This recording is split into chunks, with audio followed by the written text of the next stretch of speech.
So today I am going to take third video number 3, physical science, reflection of light at curved surfaces.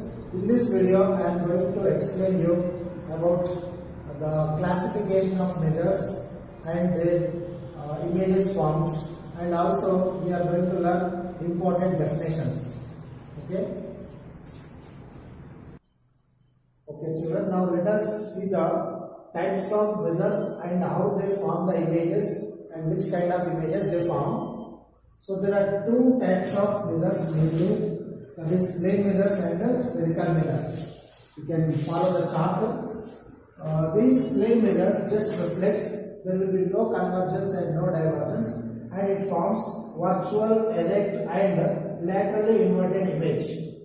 It forms virtual, erect and laterally inverted image. And what are the nature of the images I am going to give as a definitions after today in this topic only. Now next, spherical mirrors are also called curved mirrors, as we also know in the previous video. And there are two types of spherical mirrors, concave mirror and convex mirror. This concave mirror, generally it will form convergence. It undergoes convergence property generally. So what do you mean by convergence means? All the light rays will come and meet at one point, but only in one case, when the object is placed between the pole and focus, it is going to show divergence. And what are the pole, focus? This all we are going to learn next. It will form the divergence. Divergence in the sense, all the light rays diverges from the principal axis. They move away from the axis. And here, when the object is placed between object and between the pole and focus, it forms virtual, enlarged and erect image. Whereas, if it is placed at any other position, then it generally converges and forms real, inverted and sometimes that is either enlarged or a diminished image. Now coming to the convex mirror. Convex mirror always undergoes divergence. It diverges the light rays and forms virtual, erect and always diminished image. And the position also, it will be between pole and focus. What are this pole, focus and the center of curvature? Now let us learn next. Children, this is the chart showing the mirrors, their classification of mirrors and their properties and the images formed. Make a note of this chart, flow chart, and have a glance about it. Okay children, now let us learn the important positions and nature of the images, how the images are formed by each mirror. Now let us learn first concave mirror. The concave mirror is, to observe, generally it is thinner at the middle of the mirror and thicker at the edges. It will be curved inwards. Generally it is curved inwards. The reflecting surface is the inwards, as we have seen in our first video. And now let us learn the positions and its properties. Now suppose this is the diagram for a concave mirror. It's a concave mirror. A horizontal line, if you draw, this horizontal line passing through the midpoints or geometric center of the concave mirror is called as the principal axis. So this principal axis is nothing but the horizontal line passing through the geometric midpoint or geometric center of the concave mirror. Okay, now when a beam of light rays are incident onto the concave mirror, these all rays, they are going to converge to a point. This point is called as the converging points. When all the rays are incident, when a beam of light rays is incident onto the concave mirror, these all rays are going to meet at a point called as the principal focus, or it is also called focal point. So when a beam of light rays are incident onto the concave mirror, these light rays are going to converge The property of the concave mirror is convergence. It undergoes convergence. Convergence means all the light rays, they are going to meet at one point. That property is known as convergence. So when a parallel beam of light rays, suppose you can see the diagram. These are the parallel beam of light rays which are incident above the principal axis and below the principal axis.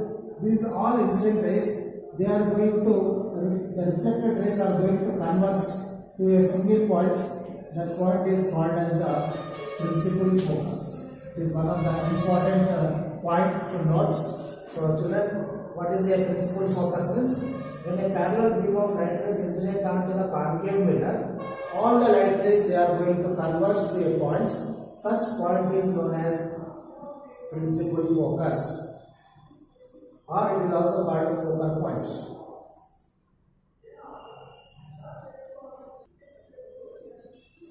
So just now we come to know there are two important points we are noting down. One is the this is called as the pole of the mirror. What is pole of the mirror means? The geometric center of the concave mirror, or any convex mirror also, no problem.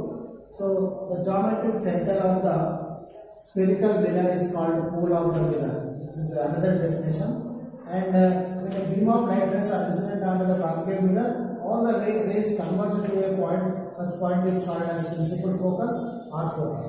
So in the same way, just as we learned in the previous laws of reflection, there is a horizontal an imaginary light brought perpendicular to the mirror, that is called as a normal. So when the normals are placed, all the normals are going to converge to a point.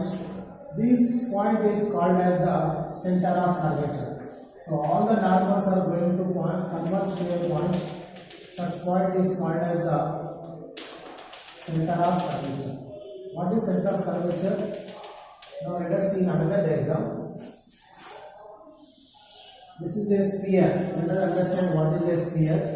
A spherical object is called as a sphere. The geometric midpoints, the center of this sphere is called as this is the radius, and a part of the sphere where a geometric center is going to be, that is called as the curved path, is called as the geometric center, or it is also called center of curvature.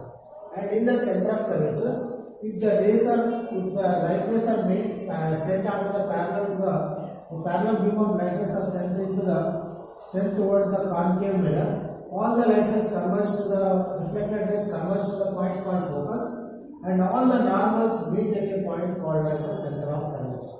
So children, now we have come to know four important things in this. One is called as the horizontal line.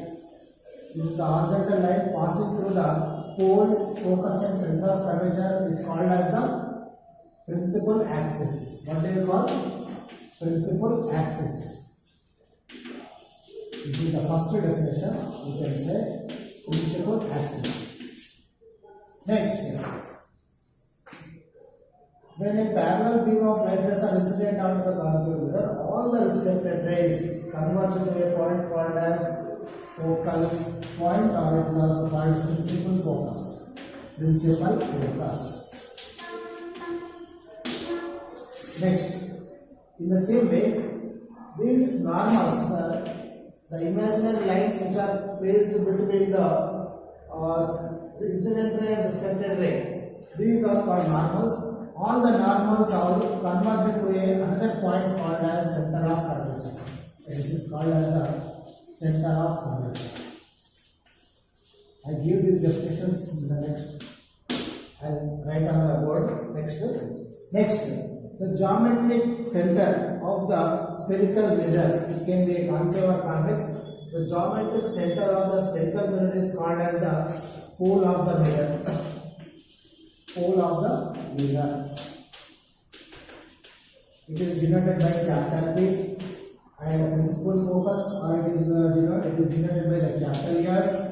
Principal axis, there is no denoting letter, and center of curvature is denoted by capital C. Next, let us learn two more definitions here itself. The distance between the pole and the principal focus is called as the focal length. So once again I repeat, the distance between the pole and principal focus is called as the focal length. So this is one of the important thing we should know. We are going to do sums based on this. It is denoted by the small letter, small f. So focal length. What is focal length? The distance between the pole and the principal focus or focal point is called as the focal length, which is denoted by small f. And next, another last definition. So the distance between the pole and the center of curvature. The distance between the pole and center of curvature is called as the radius of curvature.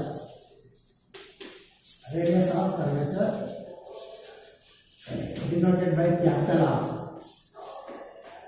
What is radius of curvature means? The distance between the pole and the center of curvature is known as radius of curvature denoted by R, capital R. And generally, the distance between the pole and focus, principal focus, it is small f, and the distance between the pole and center of curvature is called radius of curvature. It is double of the focal length. So R is double of the focal length. R is equal to F plus F, that is equal to 2F. Means the distance from pole to focus, if it is 3 centimeters, and then focus to the center of curvature also will be 3 centimeters only. That is 3 plus 3, 6 centimeters. In the same way, R is equal to F plus F, that is equal to 2F. So this is one of the important equations. R is equal to 2F. From this, if you know R value, we can get F also. F is equal to R by 2. If radius of curvature is given, we can calculate the focal length very easily. What is that? The formula small f is equal to R by 2. That is, focal length is equal to radius of curvature by 2. So these are the two equations. And in this diagram, I have explained 6 definitions that I am going to give as a notes in the next video. Thank you. Have a nice day.